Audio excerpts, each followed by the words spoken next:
का और चल दिया। बस यही मनुष्य का जीवन है।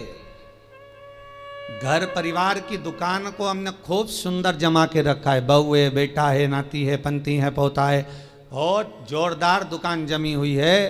अब दुकान जम तो गई, माल भी खूब खप गया, माल भी खूब बिका। तुम जो कमा कर लाए, बेटे ने लिया, बहुओं ने लिया, पत्नी ने लिया, रिश्तेदारों ने लिया, नातेदारों ने लिया, कुटुंबियों ने लिया, सबने लिया। आखिरी में फिर क्या हुआ कि बाजार वापस बंद हुआ और कंधे पर लेकर चल।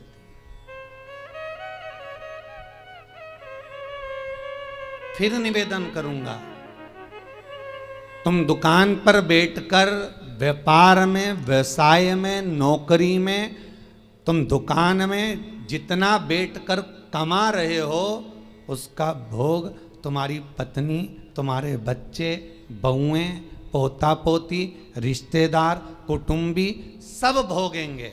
पर तुमने जिस तरह से कमाया है उसका भोग तुम्हें अकेले ही भोगना पड़ेगा, कोई दूसरा नहीं भोगेगा।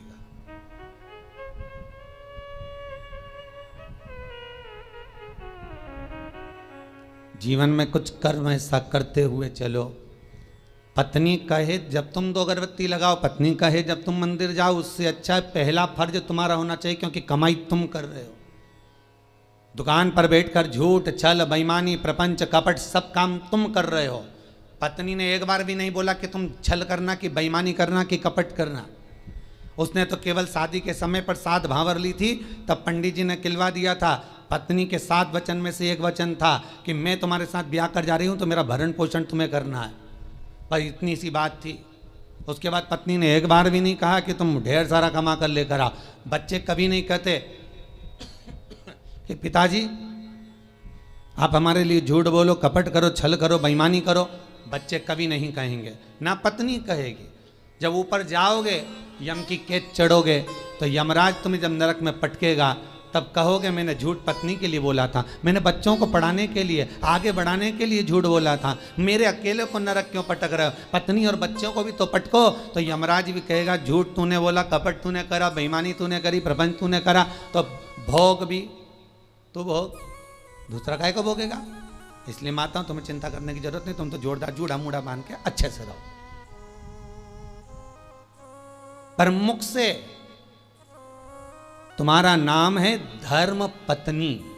एक होती है पत्नी जो पति को पतन के रास्ते पर ले जाती है, सिनेमा घर ले जाती है, मायके ले जाती है, शॉपिंग मॉल ले जाती है, वो पत्नी कहलाती है। एक होती है धर्म पत्नी जो पति को धर्म के पथ पर लेकर जाती है। एक होती है धर्म पत्नी जो पति से कहती है, कथा आ रही है शिव महापुराण की, थोड़ी देर सुन लेना। अरे तो मैं दुकान पे नहीं बैठूं, दुकान पे टीवी लगवा लो, दुकान पर मोबाइल रख के सुनो। अरे नेट का खर्चा कौन सीवर वाला महाराज देगा? 150-200 रुपए का नेट चले तो कौन कौन महाराज देगा क्या? तो पत्नी उस समय पर एक शब्द जरूर बोल दे कि कमा किसके लिए रहे हो, पहले ये तो बताओ। घर में रोटी का डब्बा लगा लगाया रह जाता है, पत्नी फोन कर करके रह जाती है, आ जाओ भोजन तैयार है, आ जाओ। ग्राहक ऐसे टूट पड़ रहे, ऐसे टूट पड़ रहे कि 1 मिनट तो खाना खाने की फुर्सत नहीं। और बच्चा टिफिन लेके आ गया तो टिफिन 2 घंटे तक रखा दिया, ठंडा हो गया, सारा की सारा बेकार हो गया। और तुम वो ठंडा भोजन गाय की सांदी जैसा बस खा रहे। ऊपर से दुकानदार फिर ग्राहक बोल रहे सेठ जी की मुंह में रोटी, सेठ फिर निकाला। किसके लिए कमाया भाई?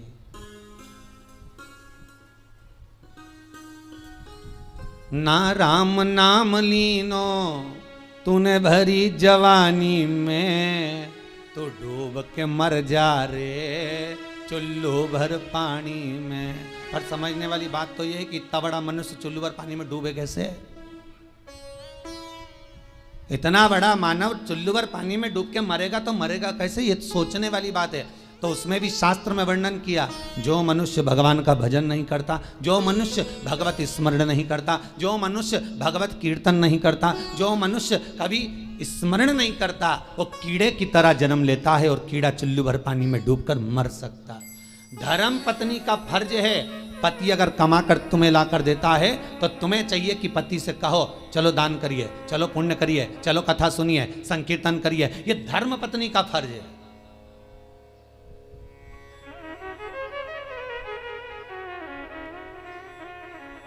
सारे कथाकार मिलके, कई बार हमने सुना लोग उसको क्या नाम थी जिसकी नाक कट गई थी रे, है? तुम लोगों को बड़ा मालूम है।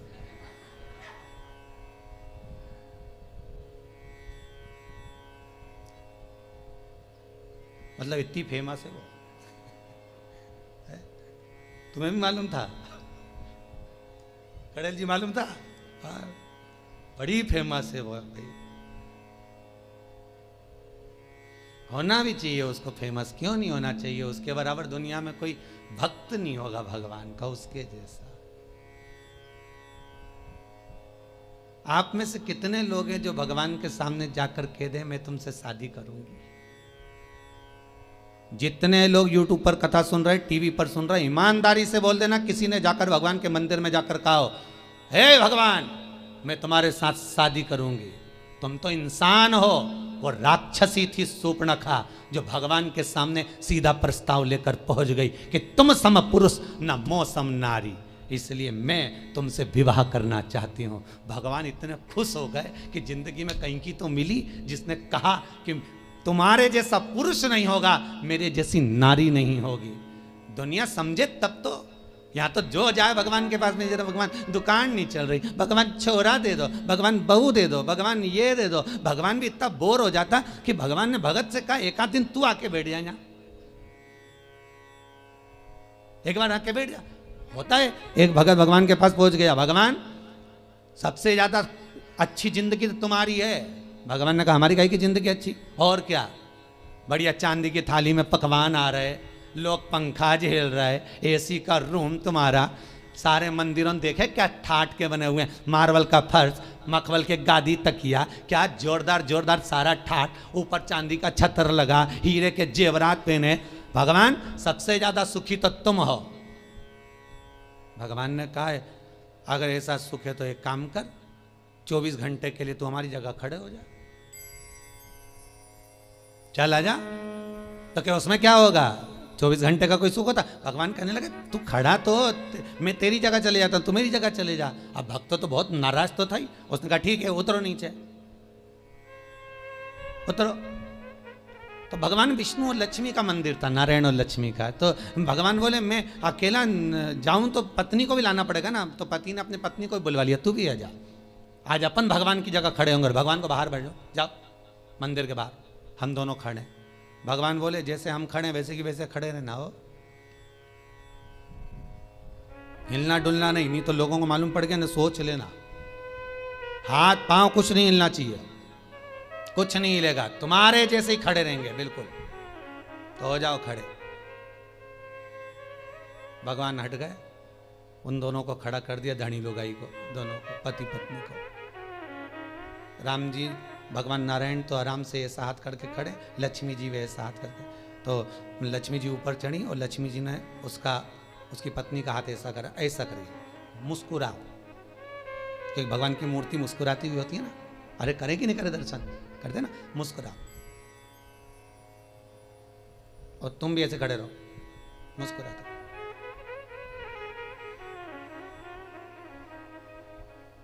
इतना छोटा सा तो काम, एसी का भी तो रूम है, अरे खाने को भी तो चांदी की थाली में सब मिलेगा। पत्नी से बोला खड़े रहे तो भगवान के जाऊं? लक्ष्मी नारायण कहा ठीक है जाओ। अब कब आऊं? भगवान बोले, तो वो बोला अभी हम सारा सुख भोग लें फिर आना आराम से। हाँ ठीक है, कल आ जाऊं कि आज ही आऊं? नहीं तुम तो शाम तक वापिस आ जाओ। हम भगवान वहां तक गए तो इन्होंने मुंह फिर उतार लिया। लक्ष्मी जी बोली मुस्कुराओ, फिर मुस्कुराओ। अब सब भगत दर्शन के लिए आने लगे भगवान के। ये दोनों मूर्ति ऐसे खड़े, कोई के मेरी बहू ऐसी, कोई के मेरा बेटा ऐसा, कोई के धंधा पानी नहीं चले, नीचे से चीटा चढ़ गया।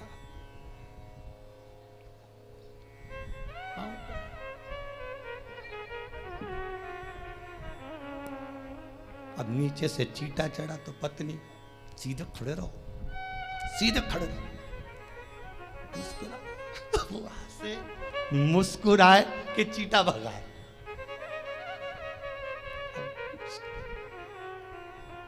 जहां लक्ष्मी जी खड़ी थी वही हाथ लेके मच्छर काटे जा रहा।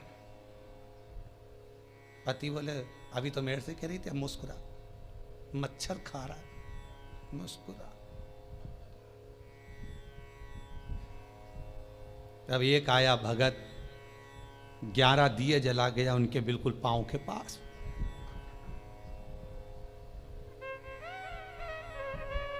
पत्नी बोली आग लगा के मानेगा। पति बोला मुस्कुरा, मुस्कुरा।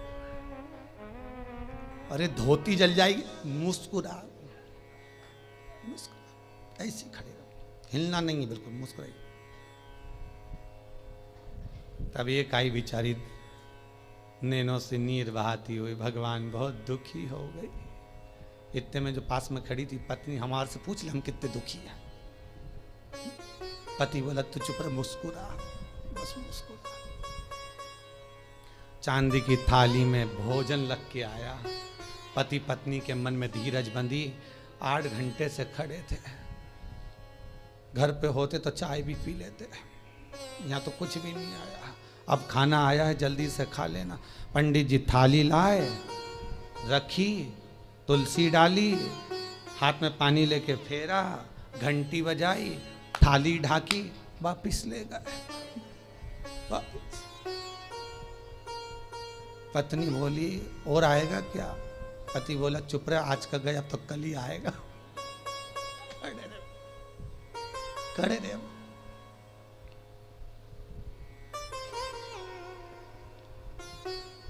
शाम के समय भगवान नारायण और लक्ष्मी आ गए।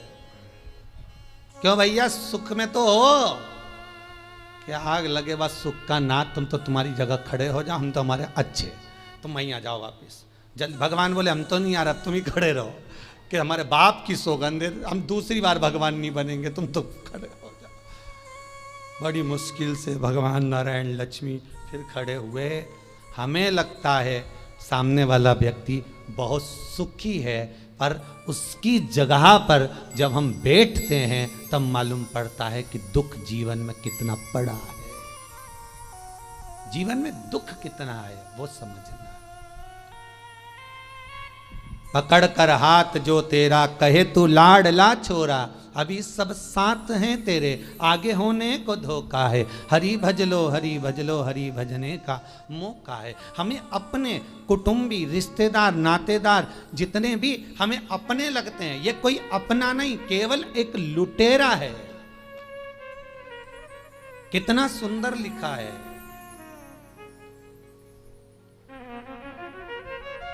अगर आप लोग कभी गया जी गए होगे पिंडदान करने के लिए,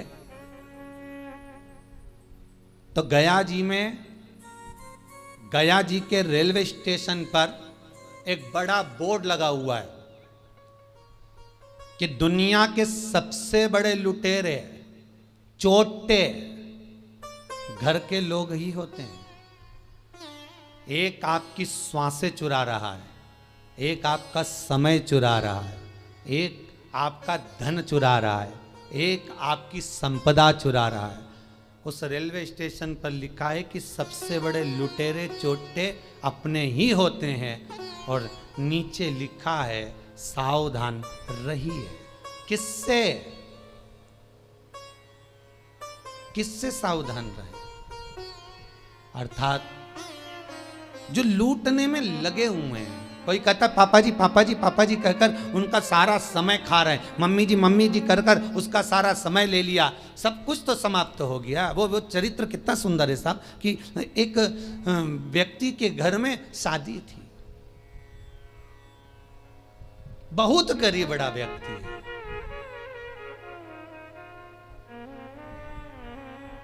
इतना गरीब व्यक्ति, इतना गरीब, और उसके घर में बेटी का ब्याह,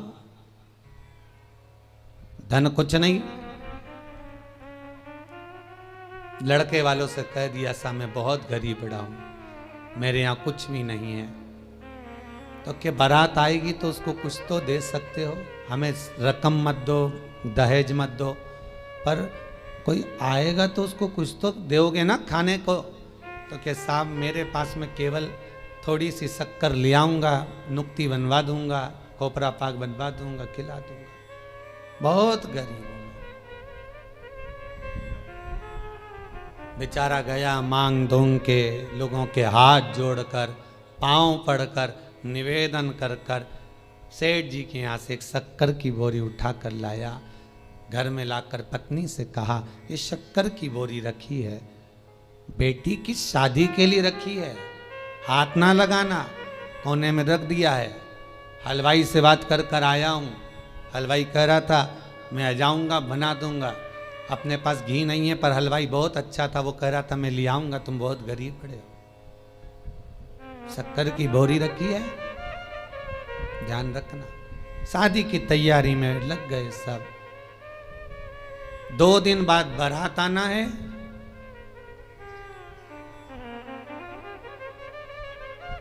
एक दिन पहले हलवाई आ गया। हलवाई ने आवाज लगाया, भैया शक्कर की बोरी लाओ। जब शक्कर की बोरी लेने के लिए गए, जाकर देखा तो वो शक्कर की बोरी केवल खाली पड़ी हुई थी। उस पे किसी बच्चे ने सोया हुआ था, किसी मेहमान का बच्चा, उसने गंदगी कर दी थी। बोरी भी गंदी हो गई, हाथ लगाने के लायक नहीं बची। क्या हुआ था इस बोरी में? समाप्त तो हो गई शादी की एक दिन पहले। बस कुछ नहीं, घर में मेहमान आ गए। गरीब बहुत थे ये, तो मेहमानों को कुछ खिला पिला नहीं पा रहे थे। एक बच्चा बोरी से टिक के बैठ गया। उसने बोरी में उंगली करना प्रारंभ करा, एक छेद बना दिया। छेद में से शक्कर निकाल के खाने लगा। इतने में उसकी माँ आ गई। छोरा क्या कर रहा है? शक्कर खा रहा। माँ ने भगाया, वो भी पल्लू लगा के उसमें से शक्कर निकाल ली। किसी तीसरे ने देख लिया, क्या कर रही? कुछ नहीं, चाय बनाने के लिए शक्कर लिया। वो भी लग गई, उसने भी शक्कर निकाली। जितने मेहमान आए थे सब शक्कर खा गए, रिश्तेदार खा गए। शक्कर की बोरी पड़ी रही। हलवाई आ गया, आवाज लगाया, साहब शक्कर ला दो, चाशनी बनाना है, नुक्ती बना दूं, खोपरा पाक बना दूं, लाओ जल्दी लाओ। अंदर गया तो शक्कर की बोरी तो खाली पड़ी है। आवाज लगाया पत्नी को, सुनती हो? पत्नी दौड़ के आई, क्या हुआ स्वामी, शक्कर की बोरी कहाँ है? पत्नी बोली ये कहीं है। अरे शक्कर की बोरी कहाँ है? तो क्या ये तो मैं शक्कर की बोरी पूछ रहा हूं, तो ये क्या नमक की है तो शक्कर की। शक्कर की बोरी कहाँ है? तो ये शक्कर की बोरी की शक्कर कहाँ गई? पत्नी बोले मुझे क्या मालूम कहाँ गई, सब समाप्त हो गई। अब लेकर वो बोरी को गया, हलवाई से कहा भैया अब तो कुछ है नहीं इस बोरी में, झड़ा दी।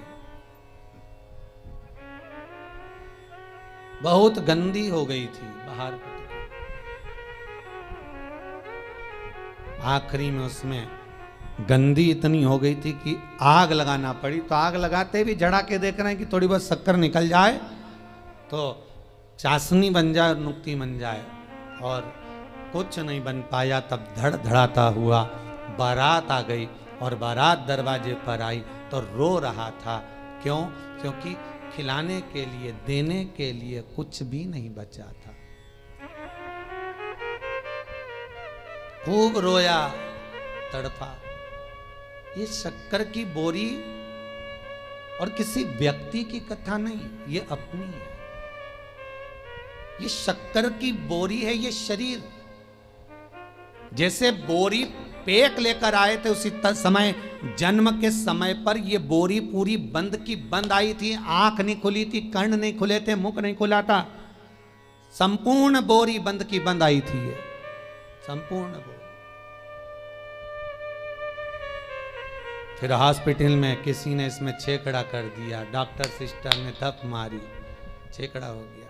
सबने शक्कर खाना प्रारंभ कर दी। मेरा लल्ला, मेरा कल्ला, मेरा बल्ला, सब शक्कर खा गए धीरे धीरे धीरे धीरे। और आखिरी समय तक, अंतिम समय जब आ गया, 70-80 साल 90 साल हो गए, शक्कर की बोरी जब पूरी खत्म हो गई, श्वास दुनिया के लोगों ने, रिश्तेदारों ने सब काम में लगा लगा के ले लेकर शक्कर समाप्त कर दी। श्वास जब शरीर से चली गई, शक्कर की बोरी खाली पड़ी हुई है, कोई हाथ नहीं लगा रहा उस शरीर को, वो मर चुका है। यमराज आएगा धड़धड़ाता हुआ बारात लेकर, स्वागत के लिए क्या रखोगे? शक्कर की बोरी पड़ी है। और बचा था तो आग लगाई तो उसमें भी शक्कर के दाने ढूंढ रहे हैं। तीसरे के दिन जाके तो 4 हस्तियां ढूंढ रहे हैं कि इससे नुक्ति बनाए कि खोपरा पाक बनाए। अब करे क्या? समाप्त।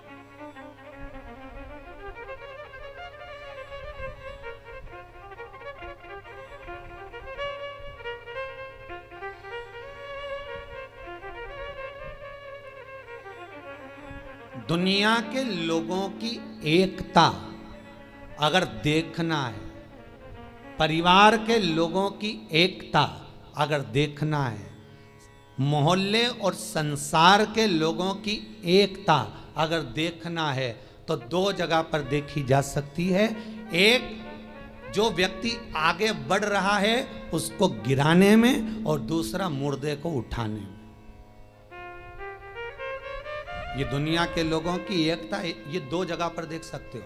अगर कोई व्यक्ति आगे बढ़ रहा है, उन्नति कर रहा है, परिवार का हो चाहे कहीं का भी हो, जब आगे बढ़ता है सारे परिवार के लोग उसका टांग खींचना प्रारंभ कर देते हैं। हो वो तो ऐसा है, वो तो वैसा है, सारे कुटुंब के लोग उसके ऊपर उंगलियां उठाना चालू कर देते हैं, उसके ऊपर अपशब्द कहना चालू कर देते हैं, वो तो ऐसा। तो दुनिया के लोगों की एकता 2 जगह पर नजर आती है। एक, दुनिया के लोग किसी को गिराने में तुरंत एक हो जाते हैं, किसी की बुराई करने में तुरंत एक हो जाते हैं, और एक, मुर्दे को उठाने में लोग एक हो जाते हैं। भले फिर कहेंगे अरे बेचारा मर गया, बहुत अच्छा था, बहुत अच्छा था, तो कभी उसको राम राम ही कर लेता है, एकाध बार जय श्री कृष्णा कर लेता, हर हर महादेव कर लेता। जब मर गया तब कह रहे बहुत अच्छा था।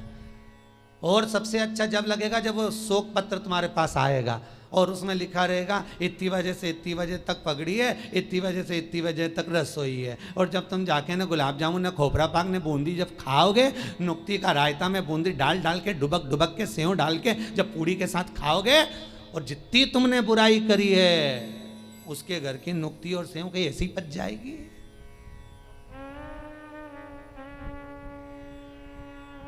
ऐसे ही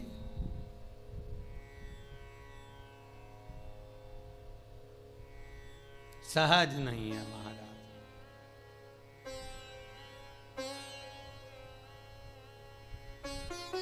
मानव जो है जीवन व्यर्थ है। जितना भजन कर सकते हो, जितना स्मरण कर सकते हो, जितना मंत्र जाप कर सकते हो, जितना नाम जाप कर सकते हो, वो आपका है। वो टल नहीं सकता, वो व्यर्थ नहीं जाएगा।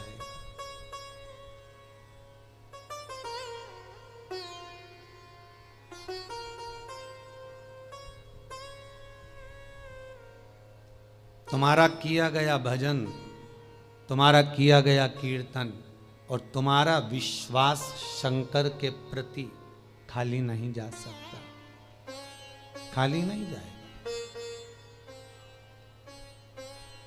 विश्वास अगर पूर्ण है तो भगवान मिल जाएगा।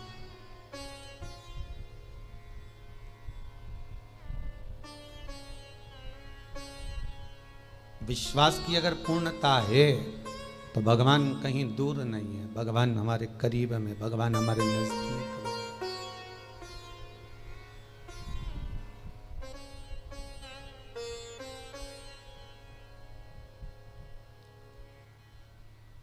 कल गौशाला में हम शाम के समय पर थे, कथा के बाद आप लोग यहाँ कीर्तन कर रहे थे।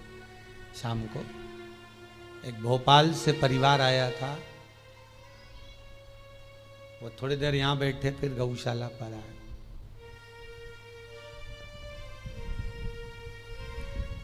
हमने कहा वहाँ जाकर बैठो हॉल में, दर्शन करो, कीर्तन चल रहे हैं, भाभी जी की भजन गा रही थी, कल हम सुन रहे थे वहाँ पर। तो हमें तो केवल दर्शन करना था, इसलिए यहाँ पर आए हैं, आपसे 2 शब्द मिलना है। मैंने बोलो, हम यहाँ मिलते करते थोड़ा सा कम ही है, अभी कोरोना महामारी के कारण बहुत दूर किसी से नहीं। बोलिए क्या बात है, इतनी रात को आप आए? दिन में आते तो पूरा गौशाला देखते, वृद्धाश्रम देखते जो बन रहा है, कुबेर भंडारी का मंदिर देखते। कहा गुरुजी कौन सा काम होता है जो क्रूज मुरूज जब बिकते हैं उसका वो जो सामान बेचते हैं, मटेरियल वगैरह जो भी हो, री मटेरियल बेचने का, उस व्यक्ति ने कोई क्रूज मुरूज का री मटेरियल बेचते हैं, कुछ बेकार भंगार जो भी होता होगा, उसको बेचने में उसके 28 लाख रुपए उलझ गए थे। तो वो केवल ये बताने के लिए आया था कि 2 उपाय कर लिए, वो 28 लाख रुपए जो 12 साल से उलझे थे वो आ गए, बस ये बताने के लिए आया। हमने कहा आ गए तो शंकर जी को धन्यवाद दो, भोजन करो, जाओ, यहाँ तो भोजन चालू है, खाओ जाओ। आज आते आते हमारे आगर वाले भी, क्या नाम बताया, मेठी जी है, उनके चेहरे पे आज बहुत खुशी दिख रही है मेठी जी, और होना भी चाहिए। एक बार खड़े होके बताएंगे आप, थोड़ा सा दिखाइएगा मेठी जी, आज क्या खुशी मिली है आपको? माइक देना जरा उनको। आज उनको बड़ी खुशी मिली है, यहाँ आकर पांव रखकर आप आए, तो आपको क्या खुशी है कुबेर भंडारी के मंदिर से मिल गई है ऐसी?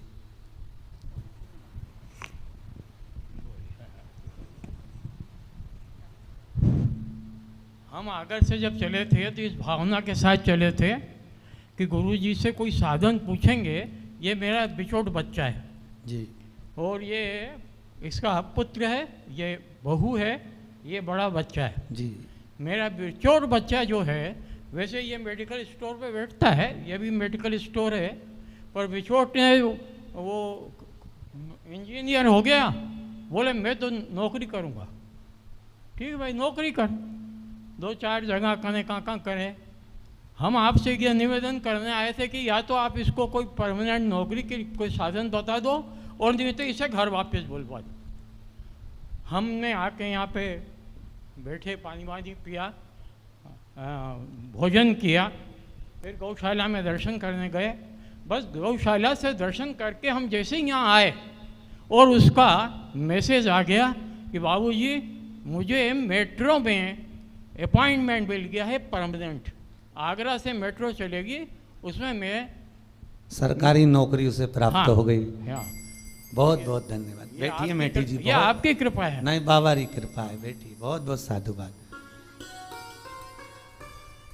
आपका प्रेम, विश्वास, करुणा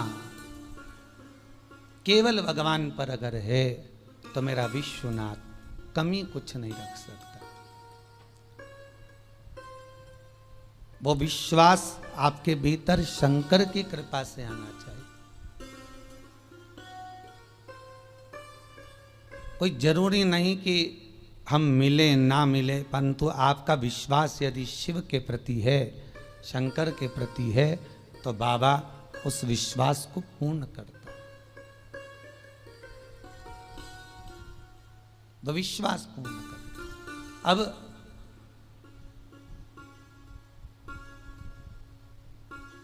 हीरा तो सबके भीतर समाया हुआ है, वो भगवत नाम का हीरा, वो सबके भीतर है। राम नाम, कृष्ण नाम का वो हीरा, ये आत्मा का एक भाव का हीरा, पर काम, लोभ, विषय, वासना, आसक्ति, तृष्णा जो चारों तरफ लपटी हुई है, उसके कारण हम भगवान तक पहुंच नहीं पा रहे।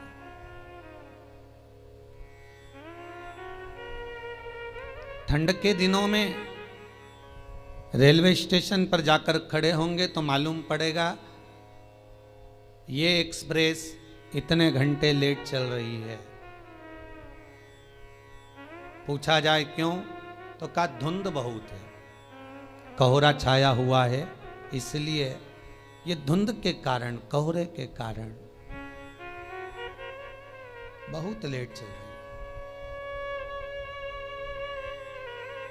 ट्रेन के सामने धुंध पड़ी है, इसलिए ट्रेन भी लेट हो जाती है। मन के सामने अहंकार की, लोभ की, विषय वासना, काम की धुंध चढ़ी है, इसलिए यह मन मेरे शंकर तक नहीं पहुंच पाता। इस मन को शंकर तक पहुंचाने के लिए अहंकार, काम, लोभ, विषय, वासना, आसक्ति, तृष्णा की धुंध को हटाना होगा। जब ये धुंध हट जाएगी, भगवान मिल जाए, वो प्राप्त हो जाए।